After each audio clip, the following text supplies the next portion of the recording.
Marco, for those that don't know you, which is going to be like, it boggles my mind if nobody knows you by now, but tell us a little bit about yourself, little intro. Well, they shouldn't know me, hopefully.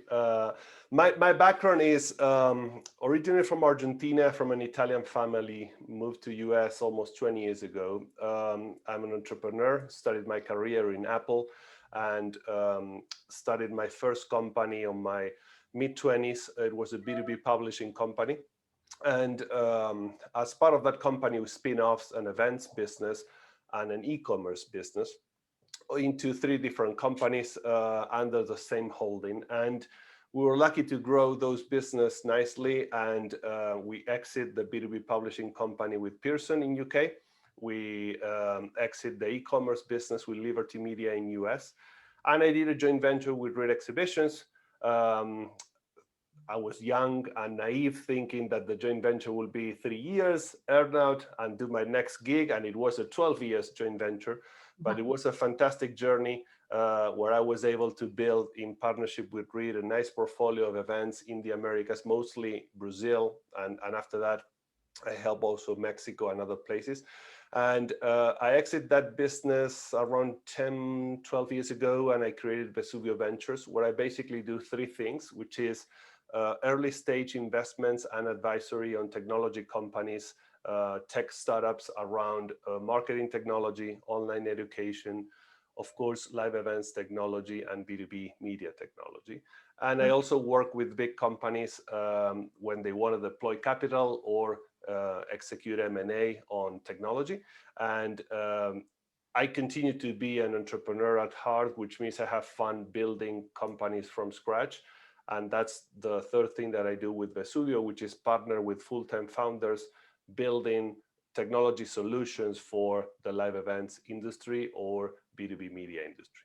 Wonderful. So with your perception and with your everything that you are touching at the moment, whether it's the live events, whether it's from the event technology side and so forth, what is the main challenge that you see that the MICE or the events industry is facing in the 2020s, not necessarily in this pandemic age that we're in, but in the next decade?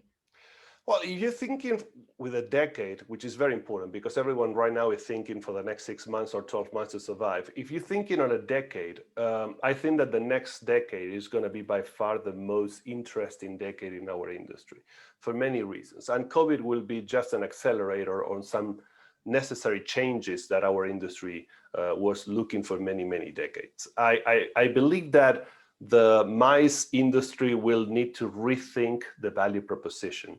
And when I say rethink, it's basically from an organizer perspective, but also from any other stakeholder around that particular event, exhibitors, visitors, speakers, you name it. I believe that the old model was super successful for hundreds of years, but it's not built for the digital age. And finally, organizers, exhibitors, and visitors or buyers are realizing that technology could and should be an important part of the solution and not the enemy. And because of that, the value proposition needs to be rethink. And that's a fantastic opportunity, but also it's a massive challenge because some people will basically lose their boats and not going to be able to catch up and survive. And some people will thrive like never before because those communities are going to be ready for change. Absolutely. And then on the flip side, what do you see as the challenge that the event technology companies are going to face in the next decade? Just because of demand right now, scalability, et cetera, but what's their main challenge and also their main opportunity within the next 10 years or so? Look, I was stupid enough to start investing in event tech 10 years ago. It was too early. It's probably early. We're still in the super early days around event technology. And pace of change was super slow, and adoption and engagement from organizers was painful during the last 10 years. If you talk with any young, successful entrepreneur, tech entrepreneur, he or she is going to start complaining about organizers after 1 second, saying they're old, they don't get it, they will never change, they're too lazy, and blah, blah, blah. If you talk with organizers, they're going to say, these gig guys, they don't get it. They don't understand me. They don't understand my community, my events, my problems. And that disconnection is pretty big, significant during the last couple of decades. The challenge for event tech into the next 10 years are going to be creating simple tech solutions that are easy to engage and understand and use for every single stakeholder. Again, organizer, exhibitors, speakers, visitors, buyers. Tech continues to be difficult to use for some of these stakeholders, and that shouldn't be the case. We need a Macintosh moment in our industry where basically all stakeholders will start thinking, wow, this is very easy to use, friendly, fun. Tech was not like that around live events during the last couple of decades, and tech founders and companies need to simplify technology on a way that is easy and fun to use. For the end users, you mean? For everyone, for organizers, for visitors, for exhibitors, team. for sponsors, for speakers. You're a speaker on a regular basis, and you know the pain. You need to, learn again and again and again for each specific technology, and it's bumpy, which means it's going to happen, and it's going to happen faster than ever before because everyone is listening. And that's the opportunity for event tech. The opportunity is the organizers are finally listening, and the exhibitors and visitors to events are pushing organizers to engage with tech like never before.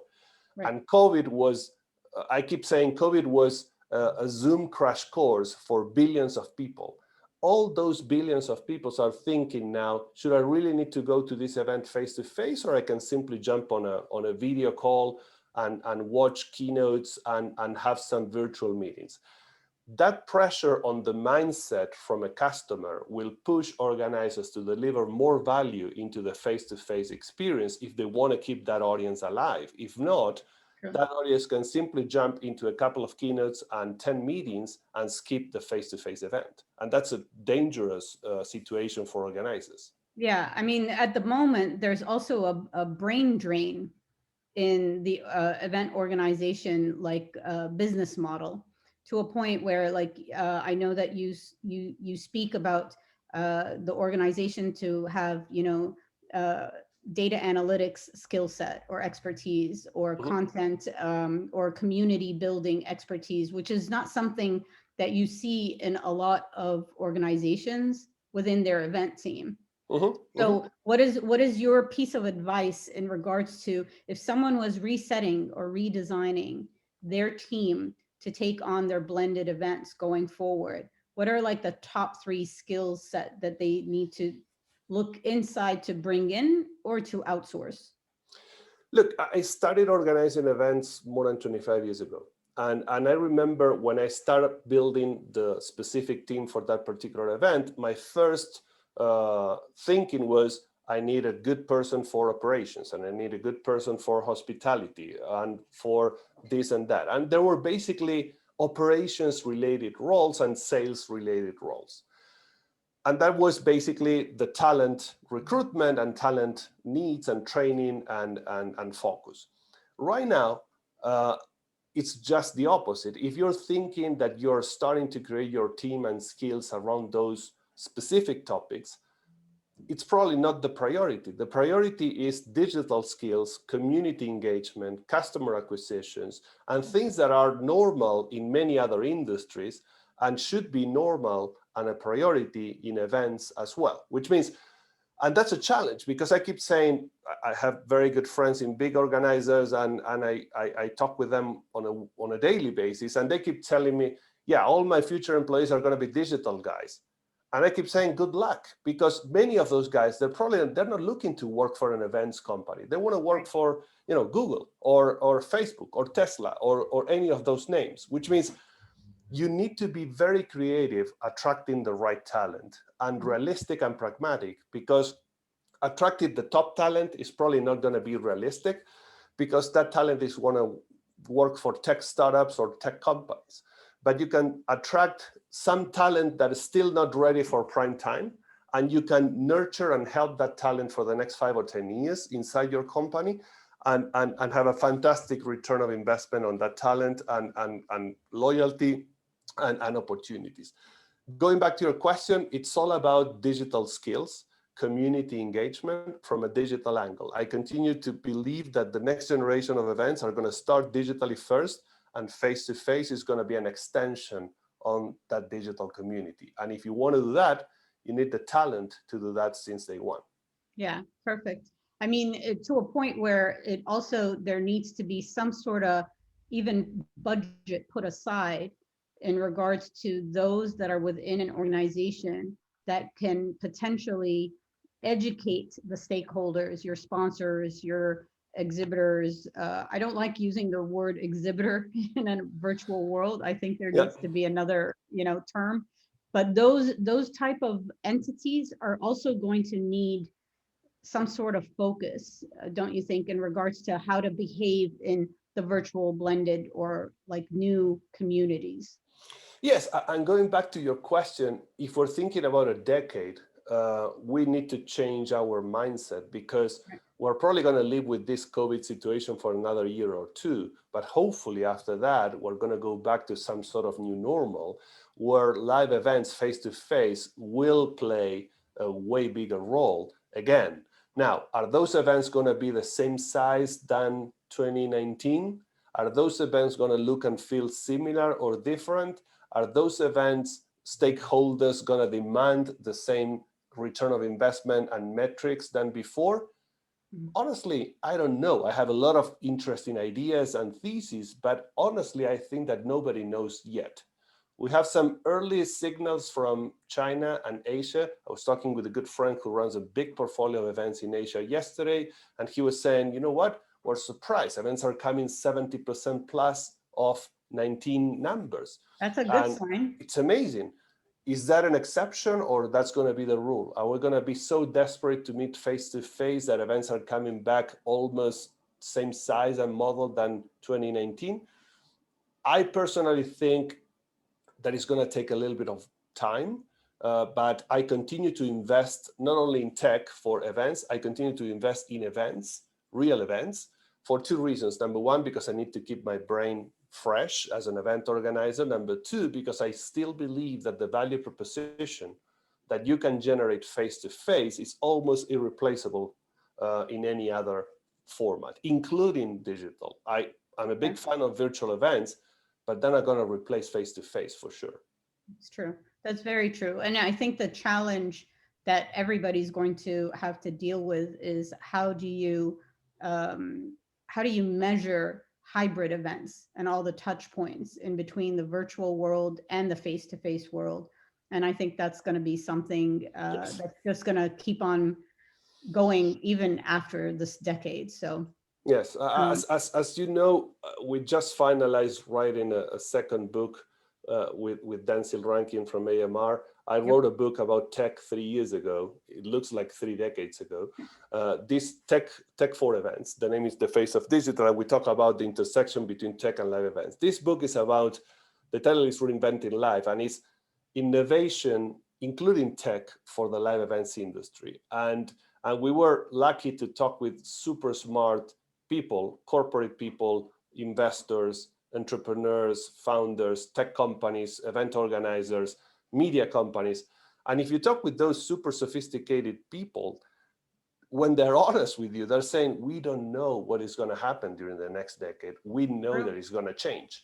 And I respect that a lot. If anyone is telling you, I know the secret recipe for the next decade around events, please let me know. If he or she is real, I want to talk with them. Because honestly, the most educated and sophisticated people that I know in this industry, they're humble enough to say, you know what, we don't know. I keep saying this phrase from Star Wars, from Yoda, that says you need to unlearn and learn again. I'm a big Star Wars fan. And I honestly believe that it's exactly what we need in our industry. We need to unlearn. If I think that what I learned during the last 25 years is relevant, I'm probably wrong. I think that it's relevant, but only 10 or 20% of what I need for the next 10 years, which means I keep saying, everyone, be humble enough to unlearn and learn again, to think about this industry from a beginner's mind, and try to think that whatever in the past is probably not going to be relevant for the future. Yeah. And I love that phrase that you use, from Star Wars. I also think that people should step out of their comfort zone and exploit the chaos that we're in at the moment and treat it as such, as an opportunity rather than, just wait around for the normal to come back, which is not realistic. No, And no. we were destined to try to redesign events anyway. So this is the opportunity to do it. Again, COVID is just an accelerator, but Yeah. this change was needed for decades. I was running events for 2 decades with 35% EBITDA, double-digit growth, 60% contribution margins, and everyone was happy and enjoying the ride. It's not sustainable. You need to really innovate dramatically fast in order to keep those numbers alive. Because events were, and they're still very expensive for exhibitors if they don't capitalize the opportunity. And we need to provide those sponsors and exhibitors better return of investment, better data, analytics, and information as digital does. Because they're thinking, if I invest $100,000 in Google or any social media platform, I know exactly what's happening. Why so difficult to measure what's happening around live events? That question is a painful question for 2 decades now. Yeah, absolutely. Well, this was fantastic. Thank So you. grazie mille, Marco.